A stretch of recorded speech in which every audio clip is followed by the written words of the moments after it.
उल्लेखित है। The constitution 106 amendment act 2023 Lok Sabha तथा विधानसभा महिलाओं के लिए लगभग 1 सीटों का रिजर्वेशन, जिसमें SC/ST भी शामिल हैं, प्रदान किया गया है। ये उल्लेखनीय है कि सरकार का उद्देश्य महिलाओं के लिए आरक्षित सीटों का वर्तमान में उपलब्ध सीटों के अतिरिक्त इन एडिशन टू और ओवर एंड अबव रखना है, न कि वर्तमान अलोकेशन ऑफ सीट को प्रभावित करना। यहाँ यह भी उल्लेखनीय है कि महिला सीटों हेतु किया जा रहा आरक्षण हॉरिजेंटल यानी कुल सीटों में से 33% होने के साथ साथ वर्टिकल भी है, अर्थात SC और ST के लिए रिजर्व सीटों में भी 33% सीटें महिलाओं की भागीदारी सुनिश्चित करेगा। पूरे देश में एक समान और न्याय संगत तरीके से महिलाओं के लिए 1/3 सीटों के रिजर्वेशन को प्रभावी बनाने के लिए ये आवश्यक होगा कि लोकसभा में वर्तमान सीटों के अतिरिक्त कुल सीटों की संख्या में समान रूप से 50% की वृद्धि की जाए। तो अब कानून मंत्री अर्जुन राम मेघवाल साहब को सुन रहे थे, लोकसभा में वो चर्चा कर रहे हैं नारी विधेयक पर, संशोधन विधेयक जो बिल पेश किया गया है। लेकिन कुछ डेटा ग्राफिक्स भी आपको दिखाते हैं। पूरी दुनिया में महिलाओं के प्रतिनिधित्व को लेकर क्या आंकड़ा है, क्या डेटा है, क्या पैरा है, वो भी आपके लिए समझना बहुत जरूरी है। शुरुआत करने जा रहे हैं दुनिया में आबादी और सांसदों की संख्या से। हम शुरुआत करने जा रहे हैं अमेरिका से। जी हाँ, अमेरिका का सबसे पहले आपको डेटा हम दिखाएंगे। अमेरिका में जो आंकड़े हैं, कनाडा में जो आंकड़े हैं, यूके में जो आंकड़े हैं, उनके बारे में आपको हम बता रहे हैं। सबसे पहले हम आपको बताएंगे अमेरिका के आंकड़े। PCR please play from initial, शुरू से आप रखिए। भारत में करीब 142 करोड़ आबादी में 543 सांसद हैं, 26 महिलाएं। जी हाँ, अमेरिका में करीब 7.5% महिलाओं का प्रतिनिधित्व है। यूके की बात करें तो प्रति सांसद 1 लाख आबादी वहां पर है और करीब 650 सांसद हैं। प्रति सांसद आबादी की बात करें तो करीब 1.2 है। कनाडा की बात करें, ऑस्ट्रेलिया में जो प्रति सांसद आबादी है वो 1,70,000 रुपए है, 70,000 माफ कीजिएगा। और अगर भारत की बात करें तो 543 यहां पर सांसद है और प्रति सांसद जो संख्या है वो 1.5 लाख के ऊपर है, क्योंकि 1971-72 में जब जनगणना हुई तब से लगातार आंकड़ा लिया जा रहा है। तब करीब 33 करोड़ आबादी हुआ करती थी। अब देश की आबादी 140 करोड़ हो चुकी है और पहले के मुकाबले, अब के मुकाबले जो फॉर्मूला ये कहता है कि जितनी आबादी होती है उसके हिसाब से सीटों का बंटवारा किया जाए, परिसीमन जिसे डिलिमिटेशन कहते हैं, और इसीलिए सरकार ये कर रही है ताकि ज्यादा से ज्यादा लोगों को प्रतिनिधित्व मिल सके। हालांकि दक्षिण भारत में दिक्कत यह है कि वहां पर आबादी कम है तो वहां पर सीटों की संख्या कम हो सकती है। इसीलिए तमिलनाडु के जो मुख्यमंत्री एम के स्टालिन हैं वो लगातार परिसीमन का विरोध कर रहे हैं। लेकिन कानून के लिहाज से, संशोधन के लिहाज से ये बहुत जरूरी प्रक्रिया है, क्योंकि पहले सांसदों की संख्या, प्रति लाख सांसदों की संख्या कम थी, अब वो बहुत ज्यादा आबादी बढ़ चुकी है, इसलिए इस परिसीमन की जरूरत है। हर अलग अलग देश का डेटा हम आपको दिखा रहे हैं, अमेरिका का, यूके का, कनाडा का डेटा आपकी स्क्रीन पर, आबादी और वहां सांसदों की संख्या के बारे में आपको हम बता रहे हैं। वहां पर देखिए प्रति सांसद आबादी 1,20,000 है कनाडा में। उसके बाद ऑस्ट्रेलिया में 1,70,000 है। प्रति सांसद की आबादी बता रहा हूं जिसके हिसाब से वहां पर परिसीमन हुआ है। भारत में ये करीब 26 लाख है, प्रति सांसद 26 लाख, जो फिलहाल जो जनगणना हुई है उसके हिसाब से जो 71-72 में हुई है। अब जो नई जनगणना होगी, जो 2 साल बाद जिसका डेटा परिलक्षित होगा, दिखाई देगा, विजुअल होगा, उसके लिहाज से अब परिसीमन किया जाना है, क्योंकि दक्षिण भारत की आबादी बहुत कम है। कुछ राज्यों की वहां पर जो सीटें हैं वो घट सकती हैं।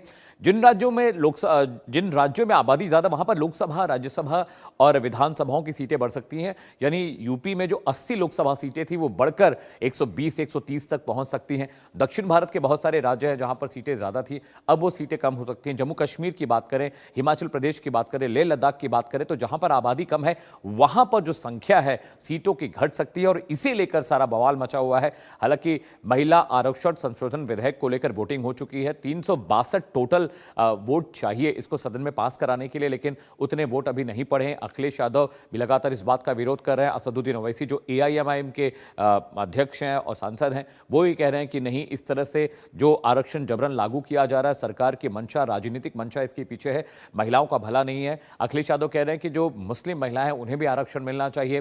किरण रिजिजू अभी कुछ देर पहले वो खड़े हुए सदन में चर्चा को लेकर, वो पूछ रहे थे कितने घंटे चर्चा होनी चाहिए, तो लोकसभा में करीब 10 से 12 घंटा चर्चा का प्रस्ताव अभी आया है। दुनिया में लैंगिंग वेतन अंतर कितना वो आपको हम बता देते हैं। भारत में करीब 19 से 25% का अंतर है, अमेरिका में 16% का है। लैंगिक वेतन का अंतर यानी पुरुष और महिलाओं के मुकाबले सैलरी में कितना डिफरेंस है वो मैं आपको समझा रहा हूं। यूके में ये करीब 15% का डिफरेंस होता है, मेल फीमेल जो वर्कर्स हैं।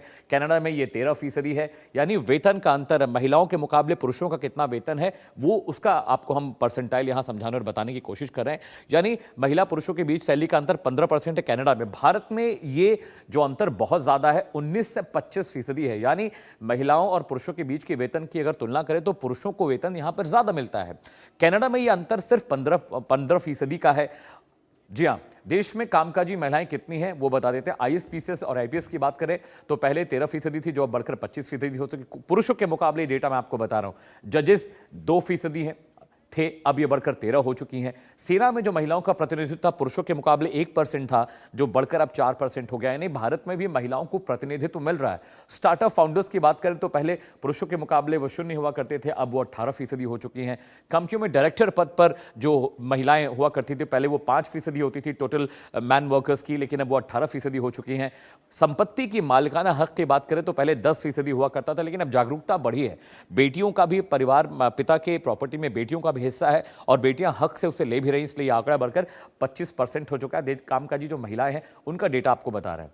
देश में कामकाजी महिलाएं कौन कौन सी हैं? लखपति दीदी की बात करें तो 1 करोड़ से ज्यादा लखपति दीदी है। प्रधानमंत्री नरेंद्र मोदी ने योजना इसकी शुरुआत की थी, जिसका फायदा तमाम ग्रामीण महिलाएं भी ले रही हैं, शहरों में अर्बन इलाकों में रहने वाली महिलाएं भी ले रही हैं। और लखपति दीदी का जो आंकड़ा 1 करोड़ से ज्यादा हो चुका है, जिसमें सरकार महिलाओं को लोन देती है अपने बिजनेस को करने के लिए। 33% महिला आरक्षण अब तक था। 1996 में पहली बार इसका प्रस्ताव आया। 2023 में संसद में 33% आरक्षण पास भी हुआ जब प्रधानमंत्री नरेंद्र मोदी की सरकार आई। 2026 में लोकसभा की सीटें 543 से बढ़कर करीब 816 से लेकर 850 हो सकती है। महिलाओं के लिए अब यह संख्या 272 हो जाएगी। मैं आपको बताऊं, अटल बिहारी वाजपेयी की जब सरकार थी तो 4 मरतबा उन्होंने सदन में इस बिल को पेश करने की कोशिश की, महिला आरक्षण विधेयक को पेश करने की कोशिश की गई, लेकिन विपक्ष का सपोर्ट नहीं मिला और कई बार यह बिल गिरा दिया गया। कभी कभी राज्यसभा में इसे पेश किया गया, लेकिन लोकसभा में पेश नहीं हुआ तो ये लैप्स हो गया। इसलिए अब इस पर पुरजोर तरीके से सरकार स्पेशल सेशन लेकर आई। बजट सेशन के बाद 3 दिनों की ये चर्चा होगी। राज्यसभा लोकसभा दोनों में वोटिंग होगी, दोनों में चर्चा कराने की मांग है। अर्जुन राम मेघवाल जो कानून मंत्री हैं वो इसके फायदे और नुकसान समझाने की कोशिश कर रहे हैं। साथ ही साथ ये भी उन्होंने कहा, किरण रिजिजू ने कहा कि महिला आरक्षण विधेयक, संशोधन विधेयक पर जो विपक्ष है वो लोगों को बरगला रहा है। वो कह रहे हैं कि महिलाओं को ज्यादा प्रतिनिधित्व मिलने से कम 543 जो अभी लोकसभा सीटें हैं वो बढ़कर 850 हो जाएंगी। महिलाओं को ज्यादा यानी 14% अभी महिलाओं को प्रतिनिधित्व मिलता है भारतीय राजनीति में, जो बढ़कर करीब 33-34% हो जाएगा। तो समझिए कि 272 जो सीटें हैं वो महिलाओं के लिए संसद में भी आरक्षित होंगी, लोकसभा, राज्यसभा, विधानसभा, और ये वक्त वक्त पर बदलता रहेगा। यानी 29 के बाद 34 के बाद जो अगला लोकसभा चुनाव आएगा, 3 रेजिम के लिए ये अभी नंबर्स तय किए जाएंगे, उसके बाद ये नंबर्स चेंज होते रहेंगे।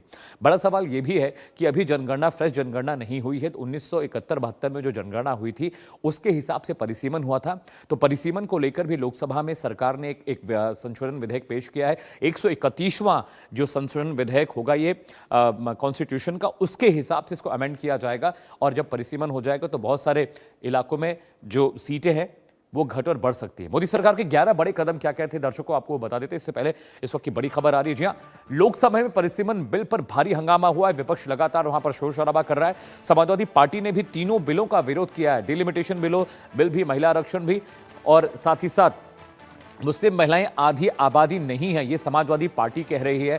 अखिलेश यादव की ओर से कहा गया कि मुस्लिम महिलाएं आधी आबादी नहीं कही जाएंगी, मुस्लिम महिलाओं को शामिल किया जाए। तो समाजवादी पार्टी लगातार ये मांग कर रही है कि जो मुस्लिम महिलाएं हैं उनको भी आरक्षण का फायदा मिलना चाहिए, और 33% आरक्षण की जो बात सरकार कर रही है उसमें महिलाओं को भी प्रतिनिधित्व मिलना बहुत जरूरी है। अर्जुन राम मेघवाल साहब लोकसभा में बोल रहे हैं, इस पर चर्चा शुरू हो चुकी है। 10 से 12 घंटे का वक्त मुकर्रर किया गया लोकसभा में नारी शक्ति वंदन जो अधिनियम है उस पर चर्चा करने के लिए। अर्जुन राम मेघवाल साहब क्या कह रहे हैं कानून मंत्री, सीधे आपको लोकसभा की कार्रवाई के लिए चलते हैं। जो समाज को आगे बढ़ाती है। अध्यक्ष महोदय, मैं बड़े ही विनम्र भाव के साथ और गर्व के साथ ये कहना चाहूंगा कि वैदिक काल से हमारी आधुनिक काल तक जब जब मातृशक्ति को नेतृत्व करने का अवसर मिला है तब तब उन्होंने अपनी प्रतिभा, योग्यता और क्षमता से अपना आप को सिद्ध किया है। वैदिक काल में यदि हम देखें तो गार्गी, मैत्रेय, घोषा, अपाला, लोकपुत्रा जैसी अनेक विदुषी महिलाओं का जिक्र मिलता है। कालांतर में हमें ऐसी अनेक महिलाओं का भी जिक्र मिलता है जिन्होंने शासक के रूप में अपनी प्रतिभा का परिचय दिया। रानी नागनिका, कश्मीर की रानी दिद्या और रानी रुद्रमा देवी, रानी दुर्गावती और रानी लक्ष्मीबाई और रानी अहिल्याबाई होलकर जैसी अनेक ऐसी रानियों का उल्लेख मिलता है। सामाजिक सुधार की दृष्टि से देखें तो सावित्रीबाई फूले, रमाबाई जैसी महिलाओं का उल्लेख मिलता है, जिन्होंने महिला शिक्षा के क्षेत्र में महत्वपूर्ण भूमिका निभाई। औपनिवेशिक काल में आजादी के संघर्ष में भी महिला नेतृत्व ने बढ़ चढ़कर भूमिका निभाई।